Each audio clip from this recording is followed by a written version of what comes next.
அகிலமெங்கும் உள்ள தமிழ் நேயர்கள் அனைவருக்கும் பரம்பரை ஜோதிடர் உங்கள் மனோ பாலாஜியின் அன்பான வணக்கம். ரிஷபராசி அன்பர்களுக்கு குரு பகவான் வக்ர நிவர்த்தி. இந்த வக்ர நிவர்த்தி காலகட்டத்தில் உங்களுடைய ராசிக்கு தொழில், குடும்பம், பண வரவு, எதிர்பார்த்த வாழ்க்கை சார்ந்த சில நல்ல விஷயங்கள், அதற்கு உண்டான ஒரு சிறப்பான பலன்கள் இந்த குரு பகவானால் உங்களுக்கு எந்த மாதிரி ஒரு சிறப்பு அம்சத்தை கொடுக்க போகுது அப்படிங்கிறத பற்றி இந்த பதிவில் இப்போ நம்ம தெளிவாக பார்க்க போகிறோமுங்க. ஃபஸ்ட் டைம் பார்க்குறவங்களா இருந்தீங்கன்னா சப்ஸ்கிரைப் பண்ணி பெல் பட்டன் அழுத்தி ஆல் ஆப்ஷன் கொடுங்க.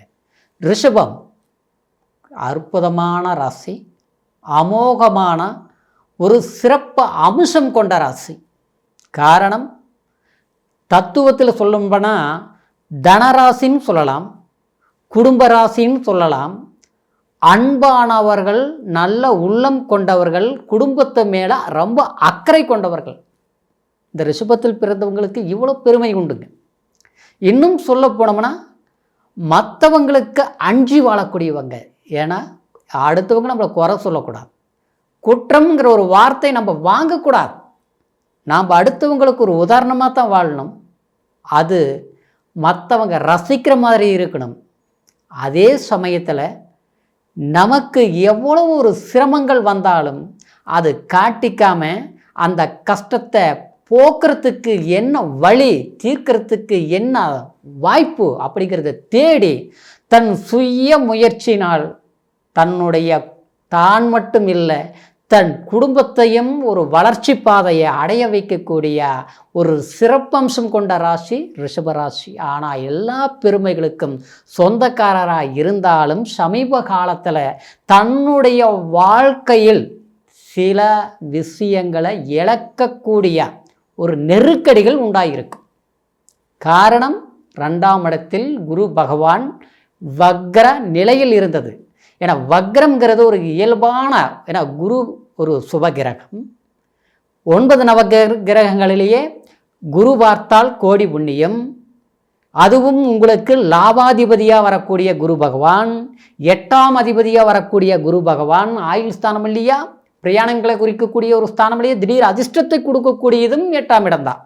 அப்போது இந்த 2 பாவகங்களுக்கும் அதிபதியான குரு பகவான் 2ஆம் இடம் தனஸ்தானத்தில் வக்ரத்தில் இருக்கிற போது எப்படி இருக்கு? இந்த 4 மாதமாக நஷ்டங்களை அடைஞ்சிருப்பீங்க, கஷ்டங்களை சந்திச்சிருப்பீங்க, பாசத்தால் வேற்றுமை அடைஞ்சிருப்பீங்க.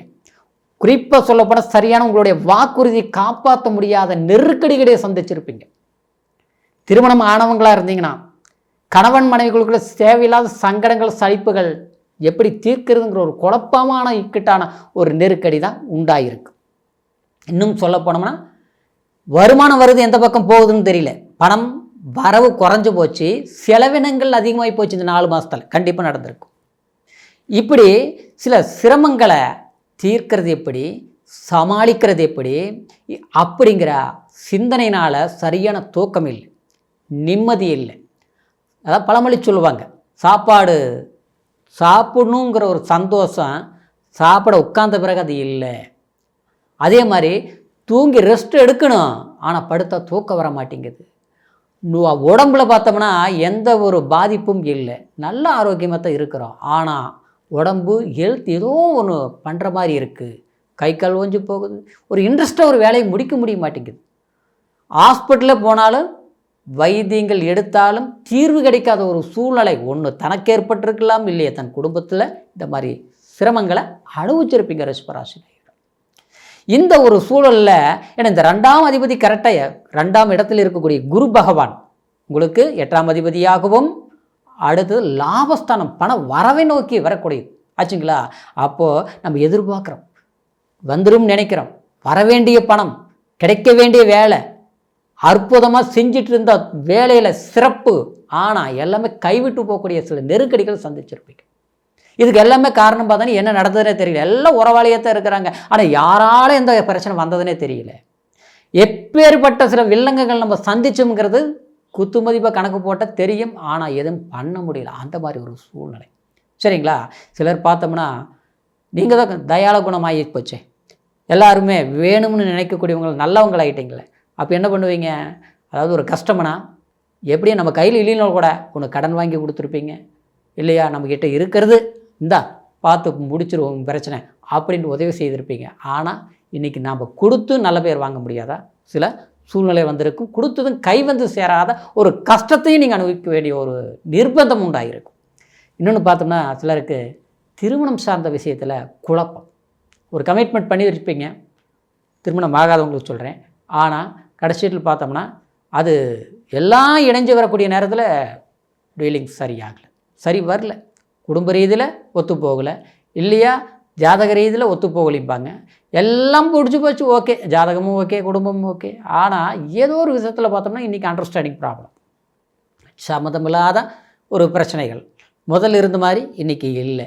அதனால் திருமணம் தள்ளி போகுது. சில விஷயங்களை ஏற்று நெருங்கி வந்த சில விஷயங்கள் அப்படின்னா அது வாழ்க்கை சார்ந்த விஷயந்தான், சரிங்களா. அதாவது இன்றைக்கி நாம் தேடி விரும்பி போகும்போது நம்மளை விட்டு விலகி போகக்கூடிய ஒரு காலகட்டத்தை நீங்கள் அனுபவிச்சிருப்பீங்க. இதில் சரிப்படுத்தவும் முடியல, பிரியவும் முடியல. அதே மாதிரி எதிர்பார்க்கக்கூடிய காலத்தில், அதாவது கட்டாயத்தில் நாம் ஏதாவது ஒரு நல்ல செஞ்சு ஆகணும், ஆனால் செய்ய முடியல. எப்படி இருக்கும், யோசித்து ஒன்றும் புரியல அப்படிங்கிற சூழலில் இருந்து மீண்டு வரக்கூடிய ஒரு சந்தர்ப்பந்தான் இந்த குரு வக்ர நிவர்த்தி காலம். இது மார்ச் மாதம் 11ஆம் தேதியில் இருந்துங்க. அதாவது கிட்டத்தட்ட மே மாதம் முழுசுமே இந்த பொசிஷன் அதாவது குரு நல்ல நிலையில் ஒரு சிறப்பான ஒரு நிலையில் இருந்து 8ஆம் இடத்தை 7ஆம் பார்வையை பார்ப்பார். அப்போது சிலருக்கு வேலைனால் ஒரு உற்சாகத்தை உண்டாக்கும். நம்ம ஒரு கம்பெனியில் வேலை செஞ்சிட்ருக்குறோம், ரொம்ப நாள் இருந்தோம், திடீர்னு பார்த்தா அந்த வேலை போயிடுச்சு இல்லையா, போகக்கூடிய சூழ்நிலை ஒன்றும் பிரச்சனையை சரியாக திருப்திகரமாக இல்லை, ஒரு வேலை இன்னொன்று கிடைக்குமான்னு எதிர்பார்த்துட்ருப்போம். இல்லையா ஒரு வெளிநாடு, ஒரு வெளி பிரயாணம் போகணும், உங்களுடைய ஒரு கனவாக இருக்கலாம். ஆனால் அந்த வாய்ப்புகள் எதிர்பார்த்து கிடைக்காமல் இருந்திருக்கு. ஆனால் இந்த காலகட்டத்தில் அந்த மாதிரி விஷயங்கள் நடக்கும், சரிங்களா.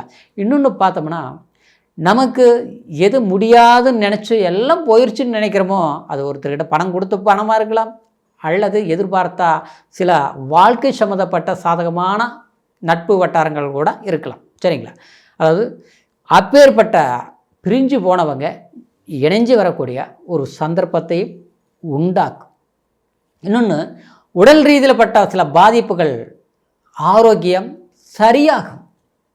இன்னொரு விதத்தில் சொல்ல போனோம்னா இந்த குரு பகவான் 9ஆம் பார்வையா, அதாவது உங்களுடைய ராசிக்கு கணக்குக்கு பார்த்தோம்னா 10ஆம் இடத்தை பார்க்குறார், தொழில் கர்மஸ்தானத்தை பார்க்குறார். அந்த இடத்துல ஏற்கனவே ராகு பகவான் உட்கார்ந்துருக்கிறார். 10இல் ஒரு பாவியாவது இருக்கணும்.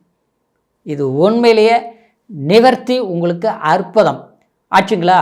சுயமாக தொழில் தொடங்கணும்னு நினைக்கிறவங்களுக்கு கூட சக்ஸஸ்ஃபுல்.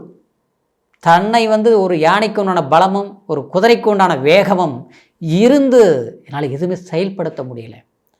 திட்டம் போடுறத நாம் செயல்படுத்துகிறவங்க மற்றவங்களாக இருக்கிறாங்க. குடும்ப ரீதியிலையும் பார்த்துட்டோம்னா ஒருத்தருக்கு ஒருத்தர் ஒற்றுமையாக இருந்த குடும்பம் இன்றைக்கி பிரிஞ்சு போகிற ஒரு பொசிஷனில் இருக்குது. அன்பால் சொன்னாலும் ஏற்றுக்க மாட்டேங்கிறாங்க, கட்டாயப்படுத்தினாலும் நம்மளை தவறாக நினைக்கிறாங்க. புரிய வைக்க முடியல, சொல்லாமல் இருக்கவும் முடியல. ஆனால் நெருக்கடிகள் மட்டும்தான் அதிகமாகுது. இன்னும் இந்த மாதிரி ஒரு நெருக்கடியில் இருக்கக்கூடியவங்க நிச்சயமாக தொழில் ஸ்தான பலம் பெருகும், வருமானம் அதிகரிக்கக்கூடிய ஒரு காலகட்டம். அது மட்டும் இல்லாமல் பயணங்களால் ஒரு லாபஸ்தானத்தை அடையக்கூடிய ஒரு வாய்ப்புகள் கண்டிப்பாக உண்டாகும். இயல்பாகவே 11ஆம் இடத்துல சனி பகவான், லாபஸ்தானத்தில் சனி 11ஆம் இடம் அற்புதம், சரிங்களா. அப்போது இந்த நேரத்தில் சுப விஷயங்கள், வண்டி வாகனங்கள் வாங்கக்கூடிய யோகம், கடந்த காலத்தில் விரயங்கள் அனுபவிச்சிங்க இல்லைங்களா, ஒரு நல்ல விஷயங்கள் நீங்கள் செய்யலாம். எல்லாமே நமக்கு ஆசைப்பட்டது எல்லாமே நமக்கு அடைய முடியல அப்படிங்கிற சூழ்நிலை மாறி ஆசைப்பட்டது நமக்கு அடையிறதுக்கு சில வாய்ப்புகள் கிடைச்சிருக்குது. அப்போது இதை நம்ம ஃபாலோ பண்ணலாம், முயற்சி பண்ண முடியுங்கிற ஒரு நம்பிக்கை உங்களுக்கு ஏற்படும். கண்டிப்பாக இது உறுதியாக ஏற்படும். வீட்டில் சுப விசேஷங்கள் செய்யக்கூடிய ஒரு காலமும் நேரமும் இந்த நேரம் சாதகமாக இருக்கும். ஏன்னா 2ஆம் இடத்தில் குரு இருக்கிறது, அதாவது குரு யோகத்தை கொடுக்கும், சரிங்களா? ஏன்னா இது 6ஆம் இடத்தை 5ஆம் பார்வையை பார்க்குது. அப்போ 6ஆம் இடங்கிறது நோய் நொடி, கடன், வம்பு, வழக்கு, ஆக மொத்தத்தில் கடன் பிரச்சனை, ஆரோக்கிய சிக்கல் இதெல்லாமே சரியாகும். வாங்காத இடத்துல வாங்கிட்டோம், கடன் கட்ட முடியல, தாராளமாக செலவு செய்ய முடியல, குழந்தைங்களுக்கு கூட சரியான ஒரு வாய்ப்புகள் உருவாக்க முடியல, வாழ்கிறத அடுத்தவங்களுக்காக வாழ்கிற மாதிரி இருக்குது, தனக்காக வாழ்கிற மாதிரி இல்லை, ஏதோ ஒரு தேவைகளை பூர்த்தி பண்ணணுங்கிற ஒரு வேகத்தில் போகிறோம். ஆனால் அந்த வேகம் பொய்யும் நமக்கு எந்த ஒரு பிரயோஜனம் இல்லாமல் போயிட்டுருக்குது. நம்மளை நம்புகிறவங்கள நாம் காப்பாற்றுறோம், அவங்களுக்கு வழி காட்டுறோம், வாய்ப்புகளை சொல்கிறோம், நாம் வேலை செய்கிற இடத்துல கூட மற்றவங்கள வாழ வைக்கிறோம். ஆனால் அதுக்கு தன்மானம் ஒரு அளவுக்கு நமக்கு இல்லை. அது வேலை எவ்வளோ செஞ்சாலும் நமக்கு பரவாயில்லைங்கிற ஒரு பேரும் இல்லை. இப்படி பல நெருக்கடிகளை சந்தித்த ரிஷபராசி அன்பர்களுக்கு குரு பகவானின் வக்ர நிவர்த்தி காலம் அற்புதம். சரிங்களா? நிச்சயமாக நன்மைகள் நடக்கும், கவலையே பட வேண்டாம். கண்ணீர் விட்ட காலம் முடிஞ்சு போயிருச்சு, இனிமேல் வாழ வேண்டிய வாய்ப்பு காலம் நமக்கு வந்துருச்சு நினச்சி இந்த மார்ச் மாதம் 11ஆம் தேதியிலிருந்து எல்லாமே நம்மளால் முடியும் நினச்சி வேகம் எடுங்க. வெற்றியாளர் நீங்கள் தான் ரிஷபராசிக்காரர்.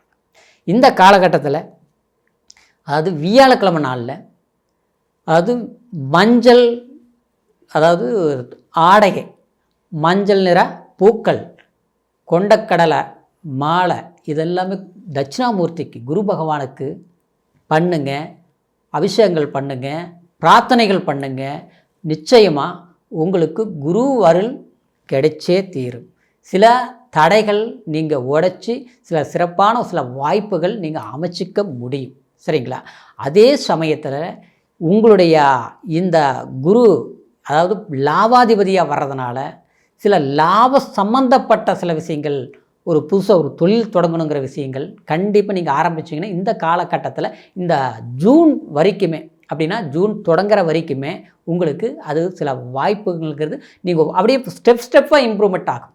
சுயமாக ரியல் எஸ்டேட்டு, அதே மாதிரி கமிஷன் ஒர்க்கு செய்யக்கூடியவங்க, வண்டி வாகனம் சம்மந்தப்பட்ட, ஏன்னா ரதம் சார்ந்த தொழில்கள் பண்ணக்கூடியவங்க, இரும்பு இயந்திரம் மோட்டார் சம்மந்தப்பட்ட தொழில்கள் செய்யக்கூடியவங்களுக்கு, கட்டுமான தொழில்கள் செய்யக்கூடியவங்களுக்கு கண்டிப்பாக லாபகரமான ஒரு யோகமான காலமாக இருக்கும். கடந்த காலத்தில் நம்மளுடைய முயற்சி வளர்ச்சி அடையலினாலும் இனிமேல் உங்களுடைய முயற்சி ஒரு வளர்ச்சியாக இருக்கக்கூடிய காலம். அப்போது இந்த நேரத்தை சரியாக பயன்படுத்துங்க. இப்போ சொன்ன பலன் கோச்சார அடிப்படையில் நம்ம சொல்லியிருக்கிறோம். கோச்சாரங்கிறது ராசி, சந்திரன், மதியை வச்சு நம்ம சொல்லியிருக்கிறோம். மதிங்கிறது என்னங்க? நம்மளுடைய சிந்தனை, நம்மளுடைய ஆசைகள், நம்மளுடைய எண்ணங்கள். சரிங்களா? ஆனால் ஜாதகத்தில் லக்னங்கிறது நம்மளுடைய உயிர், நம்மளுடைய விதி. அதே நேரத்தில் தசாபுத்திங்கிறது யோகமான சில தசாபுத்திகள் நடந்தால் நமக்கு சாதகமான வாய்ப்புகள் வந்தே தீரும். சரிங்களா? அதே பாதகமான தசாபுத்திகள் வரும்போது எவ்வளோதான் முயற்சி எடுத்தாலும் அதனால் ஒரு பிரயோஜனம் இல்லாமல் போயிருக்கும். அப்போது நம்மளுடைய ஜாதகத்தில் தான் நம்மளுடைய வாழ்க்கையின் நிலையை முழுமையாக பார்த்து தீர்மானிக்க முடியும். இது சாதகமான காலமா இல்லை கொஞ்சம் யோசித்து பண்ணக்கூடிய நேரமா அப்படிங்கிறது அது ஜாதக ரீதியில் தான் நம்ம தெரிஞ்சுக்க முடியுங்கிறதுனால உங்களுடைய பிறப்பு ஜனன ஜாதகத்தை ஒரு முறை நீங்கள் பார்த்துக்குங்க. சரிங்களா? சிலர்லாம் ரொம்ப கடுமையாக கஷ்டப்பட்டுட்டு இருப்பாங்க, திடீர்னு ஒரு செல்வாக்கு அடைவாங்க. அது இல்லாமல் பிறப்பு ஜனன ஜாதகத்தில் சில யோகங்கள் உண்டு, அது உங்களுடைய ஜாதகத்தில் இருக்கான்னு தெரிஞ்சுக்கோங்க. சரிங்களா?